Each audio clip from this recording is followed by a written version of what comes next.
Waheguru Ji Ka Khalsa, Waheguru Ji Ki Fateh. I'm back. Finally, I'm so happy that I'm better. Last week, I wasn't feeling well at all. And now, before we begin, everybody looks a little bit tired, so I'm going to tell you a joke. Okay?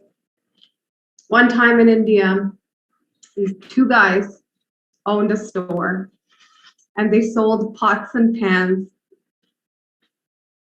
One guy wrote on his pots and pans, "Made USA." And obviously, everybody in India is like, whoa, these pots and pans are made in the USA, therefore they must be better.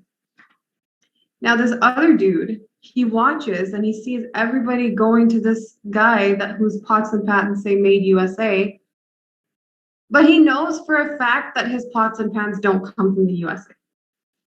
But he doesn't like it because he's losing his business. So what does he do? He takes them to court. And he says, "You are incorrectly, falsely labeling your pots and pans. They're not made in the USA." So the court judge says, "Look, you can't do this. You have to stop this. This is false." Whatever. And the guy says, "I know they're not made in the USA. I never said they were." And the court, but he's like, "I'm not going to stop putting made in USA on them."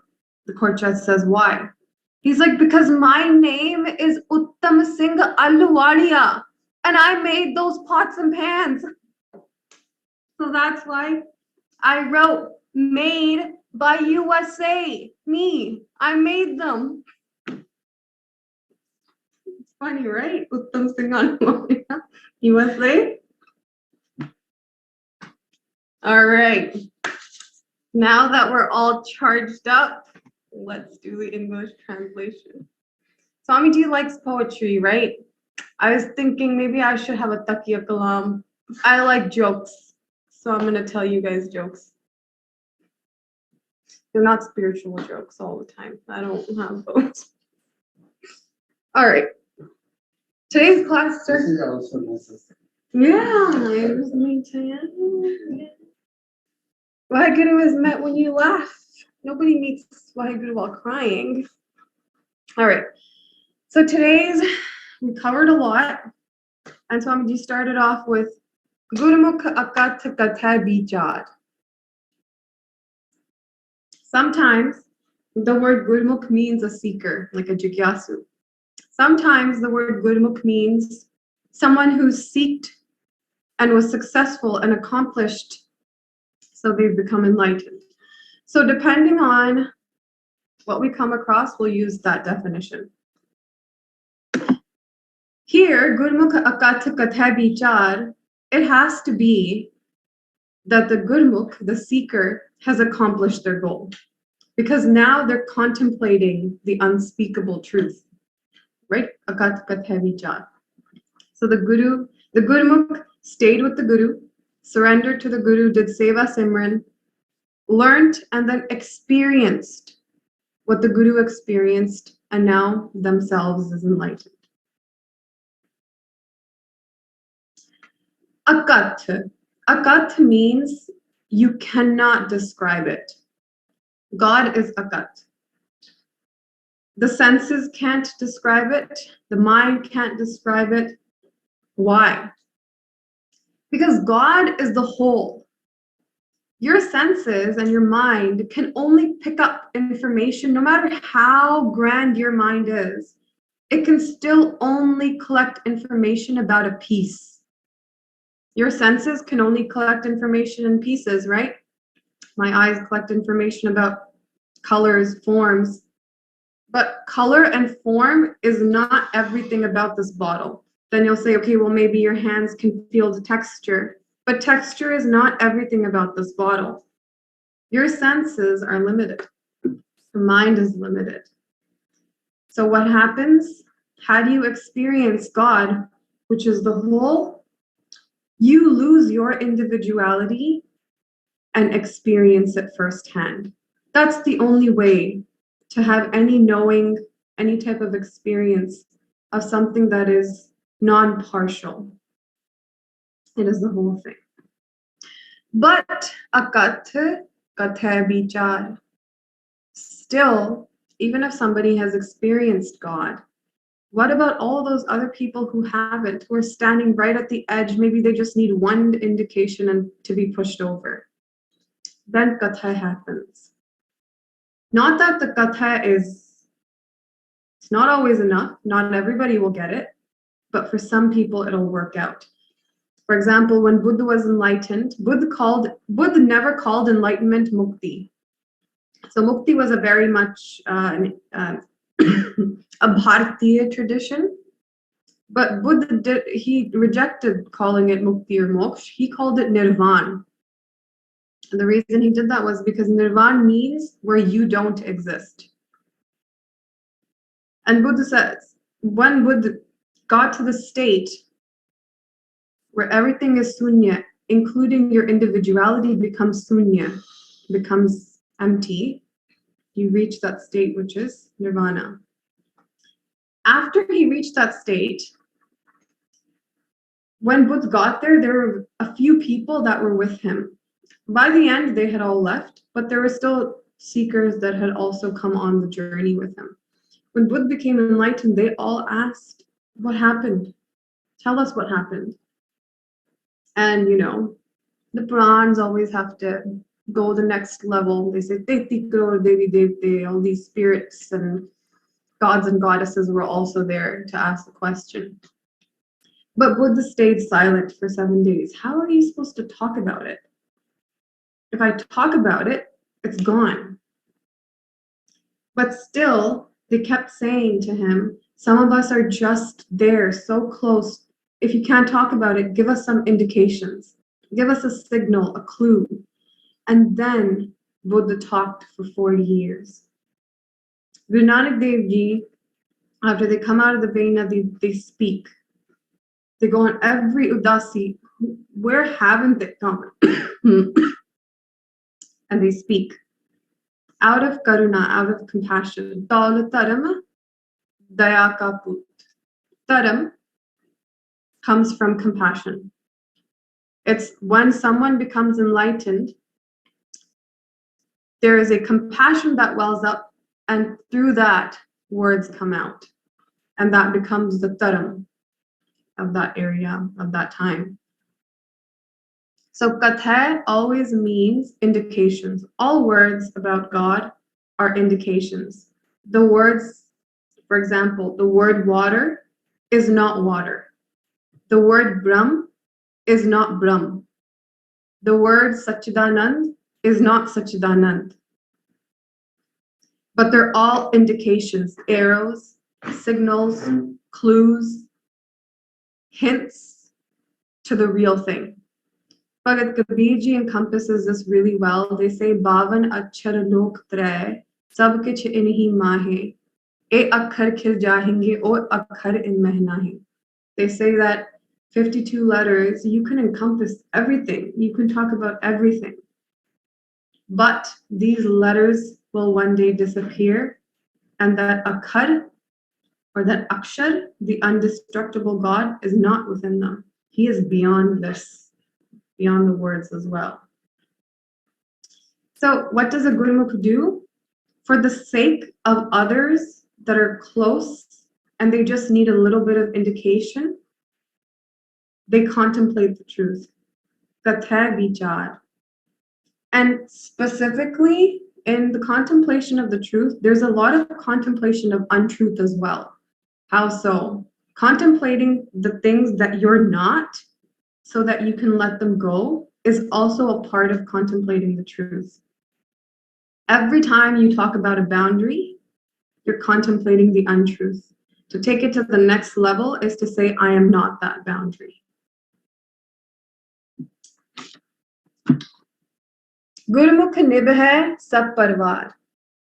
The enlightened Gurmukh helps his or her family get across as well, right? They help those within their vicinity help cross their own personal individual boundaries as well. But specifically for a Gurmukh, the whole species, the whole world becomes their family, right? Hindu Turuk Ko, Rafizi Imam Safi. I hope I'm saying it right. Manasiki Jat Save Eke Pehchanbo. Guru Gobind Singh Ji says that for someone who's enlightened, the whole species of humans is merely one race. They're not seeing differences amongst people anymore. Right? So specifically, a Gurmukh helps not only those within their vicinity, but everybody in the world get across. Namdev Ji helped their entire family get across. There's a saying that says that an enlightened being helps 21 generations get across, that the effect of the Brahmgyani affects 21 generations.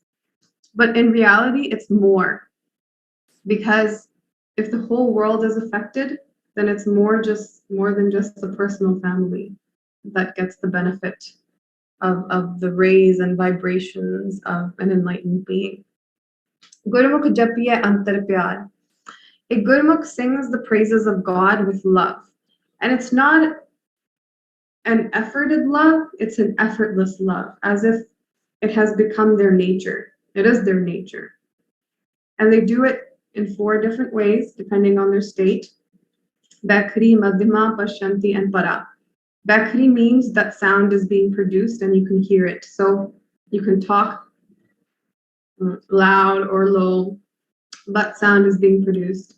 Madhima means that the sound is very low or rather non-existent. So if you're doing it inside of your mouth, or if you're doing it mentally, if it's madhim, low volume, or no volume, it's considered madhima. And then mostly people spend a lot of time in Bakhri and Madhima. To go to number 3 is a hard jump. It's a lot of time has to be spent in Madhima for Pashanti to happen. Pashanti is not something you put effort into happening, it happens to you. Pashanti comes from the word Pashan, which means to see. It is a consciousness-based job, an awareness-based job. It's not necessary to have any type of mantra or form here. Rather, the mantra and form has done its duty and taken you inward into consciousness-based types of meditation. Breath-mediated jop happens here. And you can't even say breath-mediated jop, it's more breath-mediated remembrance. For example, Soham mantra is not really a mantra that you're supposed to say. It's a mantra that is supposed to ignite a remembrance through the breath. And it comes up many times in Gurbani, Tat Niranjan Jot Savai Soham Pedna Koi Jio, but also Nanak Soham Hang Sa Jap Japo Tripavan Tisa Samahe. Right, so these types of Soham Jap is more advanced. Pashan Japs, you have to go through the Prakriya of having done Bakhri and Madhima Jap beforehand. And then finally, Para Jap is post-enlightenment. You're no longer a seeker. The Bhagat has become one with Bhagwan. There is no difference between Bhagwan and the Bhagat anymore. Ram Kabira ek pai hai, koi na sake pachani. You can't pick out which was Kabir and which one was Ram anymore. So Maluk Das talks about the state of Para, and they say, Sumiran mera hari kare, main payo bisuram. Every sound, every reverberation from the chirps of birds. By the way, is there a sound more divine than the chirping of birds in the morning? It is so. See, I'm in California right now. I've got really good weather that I recommend. You guys wake up to the sound of birds chirping in the morning. Fantastic. Anyways, back to the topic.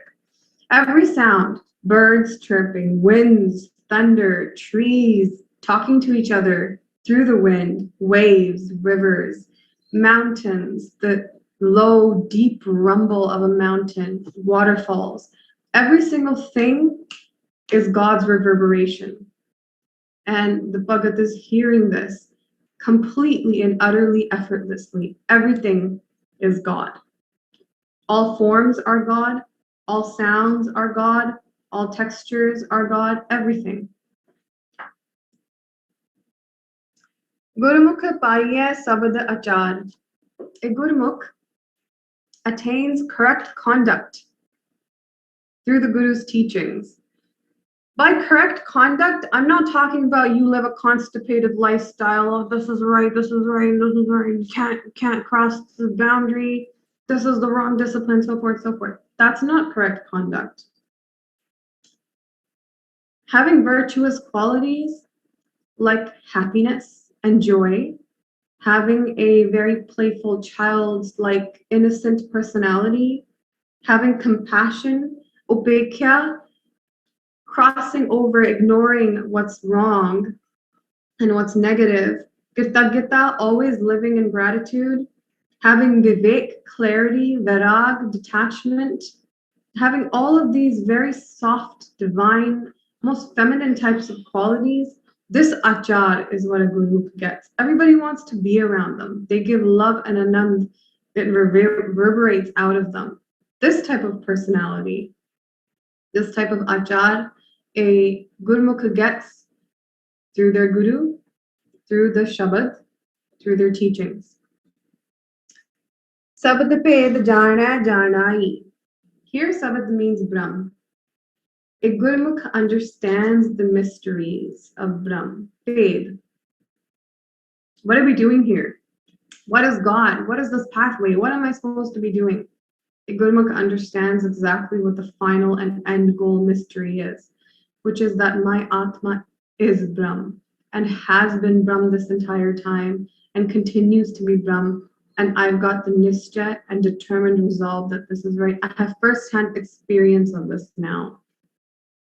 When Gurmukh realizes this mystery of Vaheguru, then they hold the authority to tell others as well.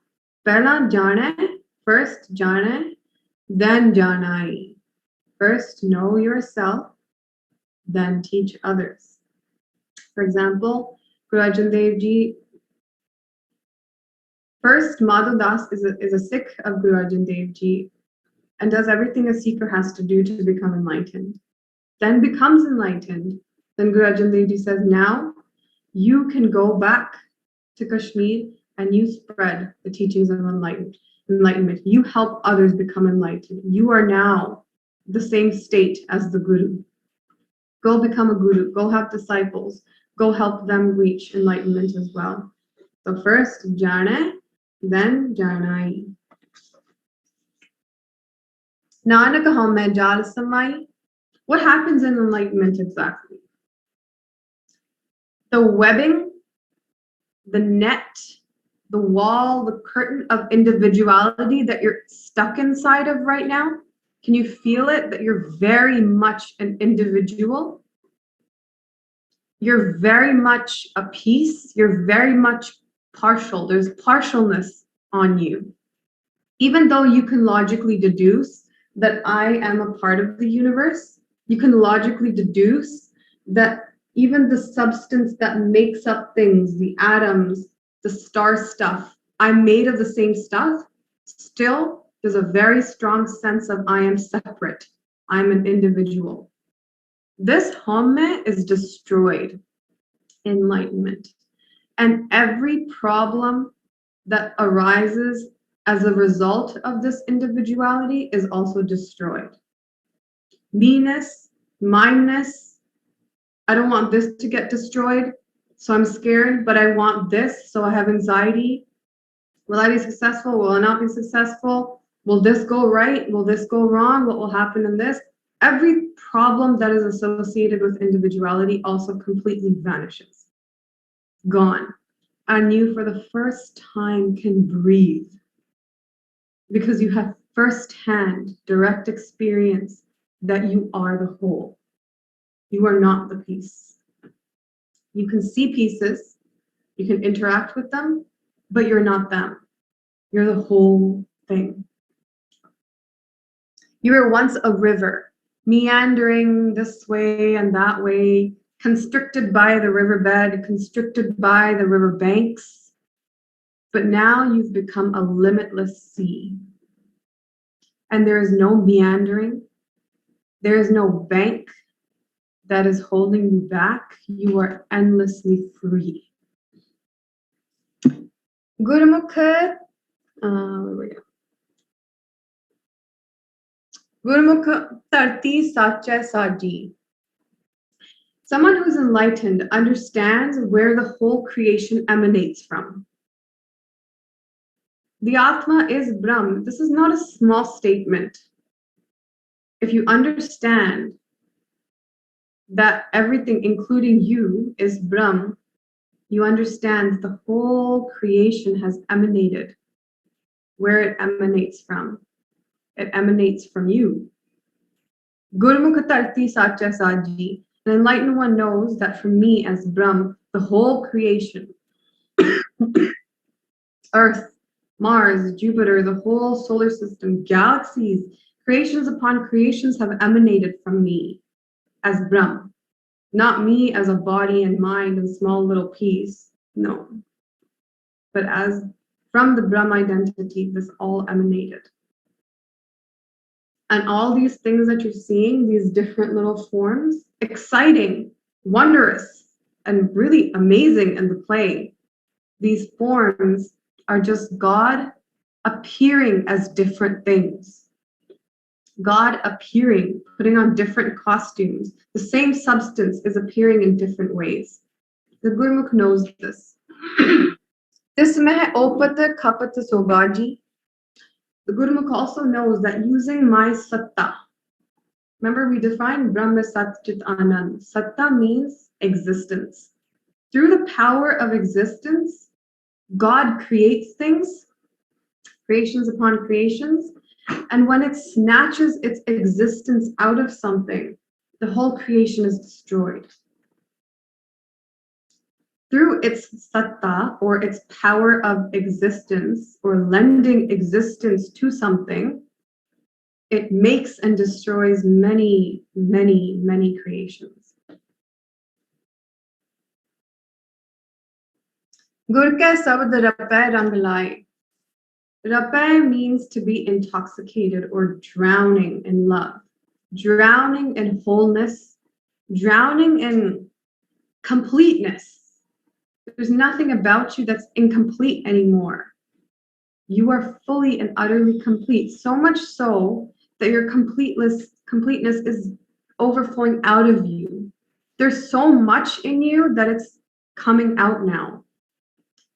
Gur ke sabd rapay rang laye. When you drown in the teachings, and what does it really mean to drown in the Guru's teachings?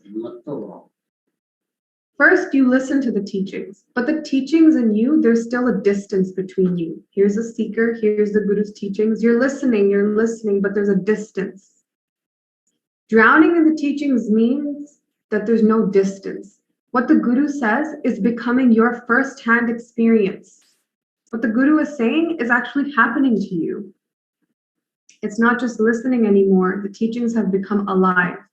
And through that, Gur ke sabd rapay rang laye. You are now drowning in the intoxication of completeness. Sach ratau pad syo kar jaye. And those people that are drenched in Satya, that have first-hand experience of the actual reality of this place, pad syo kar jaye. They are honored everywhere. In this realm, in all realms of existence, seen or unseen, interactable but with the senses, or non-interactable with the senses. I hope that's a word. Life, the universe understands that this person was successful. They reached the universe's ultimate state, and they are honored everywhere.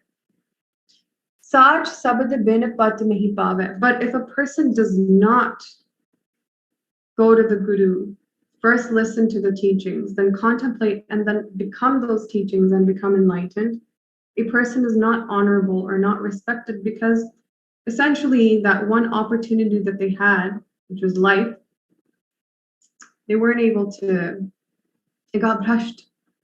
It wasn't successful. Now they have to try again, right? A note that Swamiji made here on sadhana was that when you do your sadhana, you should have nischa on one Guru and follow their particular sadhanas, meditations, the naam that they gave you, depending on your own personality. You should follow that specifically, because only then can you make, first of all, your vidya are not outward, thinking about different types of methods, different types of pathways. Your vidya is on one pathway and you're digging deep there. Your digging is not shallow, it's deep. That's why you should have nishtha on the methods and the sadhanas that your guru gives you. Nanak bin nave kyo sach samave. Without having the first-hand experience of the Nami, which is the target of Nam, if you recognize, majority of the time, Guru Maharaj says Nam. They don't say a particular name all the time. Sometimes they'll use Ram, sometimes they'll use Hari, Govind. The Bhats use Vaheguru. But specifically they're saying whatever Nam you have received from your Guru that you have Nishtha in, or let's say you didn't receive a Nam, you received some type of meditation technique. If you have not reached the target of that technique, the target of the Nam is Nami, Vaheguru. Without that, how can you have experience, how can you drown in the truth? You can't. Nanak bin nave kyo sach samave. So you need the Guru, then you need the technique that they give you, then you have to accomplish the technique that they give you. Then you can become one with God. And then finally, last pauri here, or stanza, Gurmukh Ashta Siddhi Sababuddhi. There's 8 types of powers. There's actually more. To be very honest with you, there's many different types of extensions of the human system that the general population doesn't have, so it looks like a superpower. 8 types of main powers, types of treasures, types of buddhiya, wisdom. All of this stuff comes as a shadow for the Gurmukh. The Gurmukh doesn't try for them, but they might naturally come. However, you should never ever use any type of power you've received before enlightenment. It can give you a type of ego that even you cannot recognize. So let's say you did attain a power, something happened to you. First of all, don't tell anyone about it, because you know for a fact that when you tell somebody, secretly you just want them to know that you're better and you're really cool and that you have this thing that nobody else has. So number 1 rule, you don't tell anyone except your Guru. Then you tell the Guru, and the Guru either jerks you and says, don't you dare use it, or they temporarily put a hold on it because they don't want you to get stuck in it. But you never, ever, ever tell your friend, tell a fellow seeker, tell a family member, no, because you know for a fact somewhere in there, there's the ego of you wanting somebody to know that you're a little special. So when you get a power, you don't tell anyone except your Guru. And you get guidance from your Guru or your Sant. Now what do I do? And the Sant guides you. Because you're not going to get ego by telling them. The Guru's going to slap you down hard and be like, this useless thing that you got. Well, so whatever. But let's say they do come to you. After enlightenment, a Gurmukh uses them for the benefit of the world. But that's a post-enlightenment thing. Otherwise, there's no real benefit to using them. Most people that have gotten powers and used them before enlightenment have finished off this current lifetime's worth of an opportunity, and they have to try again. Sababuddhi. Everything that is worth knowing is known to the Gurmukh. You can know a lot of types of vidyas, and if you don't have Brahm Gyan, what you knew, it wasn't worth knowing. But if you have Brahm Gyan, you know the thing after which nothing else is left to be known. Gurmukh pavjal tariya sach suddhi. Sach suddhi. A Gurmukh is someone who has purified their mind of individuality. They have purified their mind of any type of opacity.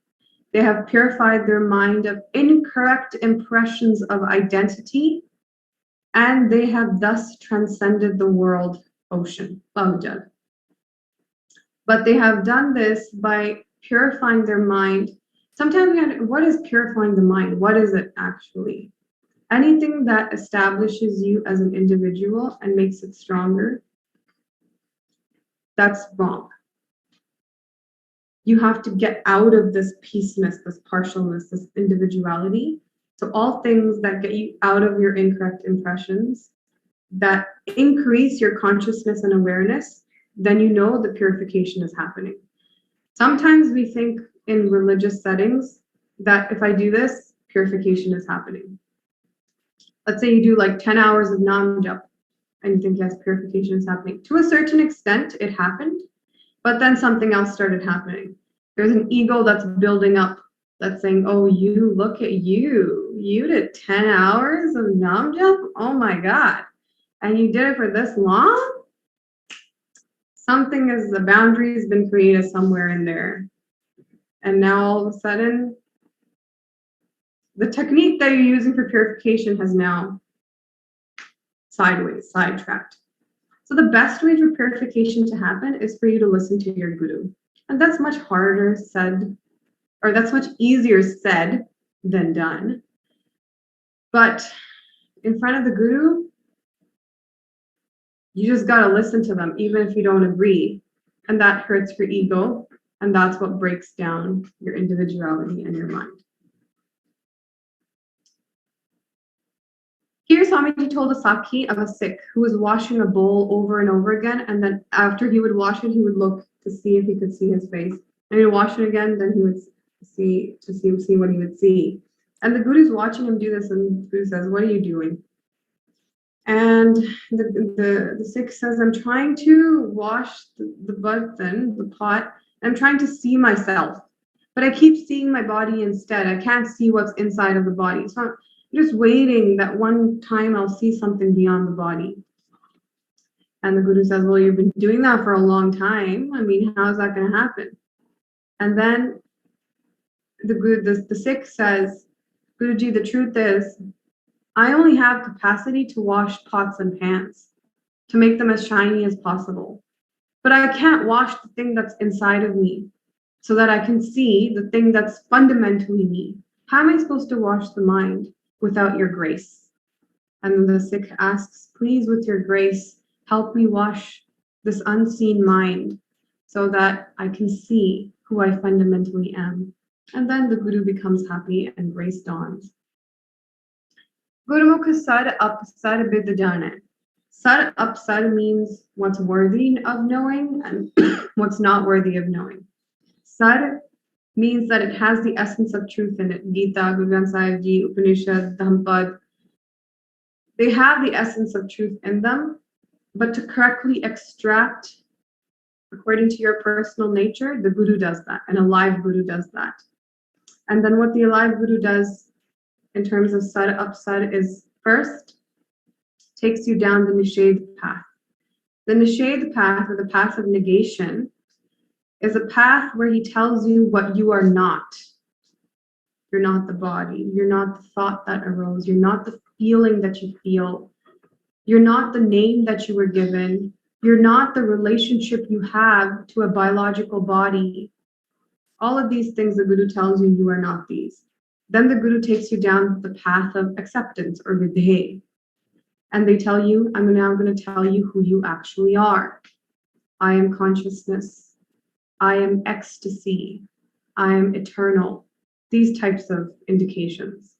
So this is Gurmukh sar up sar bid jane. The Gurmukh knows the technique of nishedh and vidipak. Gurmukh parvirt narvirt pachane. A Gurmukh first goes down the pathway of Navity. Navity means that the person remains quiet in solitude and remains meditative for as long as they possibly can. So that realization happens. Once realization happens, then the Gurmukh goes down the path of Parvirti, if they'd like. It's their choice at that point. Pravriti means that they now go back and get involved in the world so they can help as many other people get to the state that they got to. For example, Guru Tegh Bahadur Sahib Ji spent over 25 years in the Navity marg, which is complete solitude, quiet, and meditation. And then once that period was over, they went back into the world. They had a child. They had Guru Gobind Singh Ji. They went on so many udasiyan. They went to Patna, Assam, Allahabad, Dhaka, Kolkata. They got involved in protection, in wars, all that kind of stuff. But they made sure that the target of life happened first, then the involvement was there.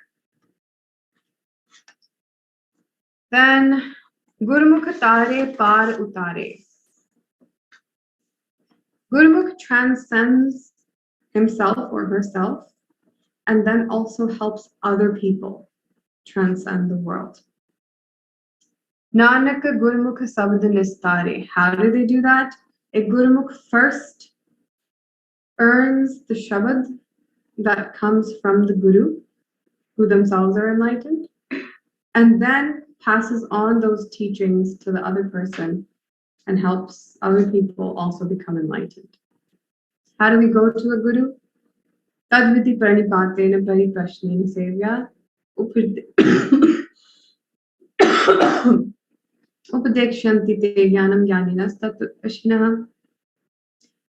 Go to a Guru and you first do Anjali, which is this. Then you do Dandot. Then you do their Seva. Then the Guru gives you Upadesh. Then you take the Upadesh and you have full determined resolve in it. You listen to nothing else. And you keep trying to resolve it, believe it, so that the teaching becomes alive. So that it happens to you. So these are the methods of a Gurmukh, and these are the consequences of the Gurmukh as well. So that's it for today's class. We conclude the topics of Gurmukh Manmukh today, and we'll start with a new topic tomorrow. Please forgive me for my mistakes. Vaheguru Ji Ka Khalsa, Vaheguru Ji Ki Fateh.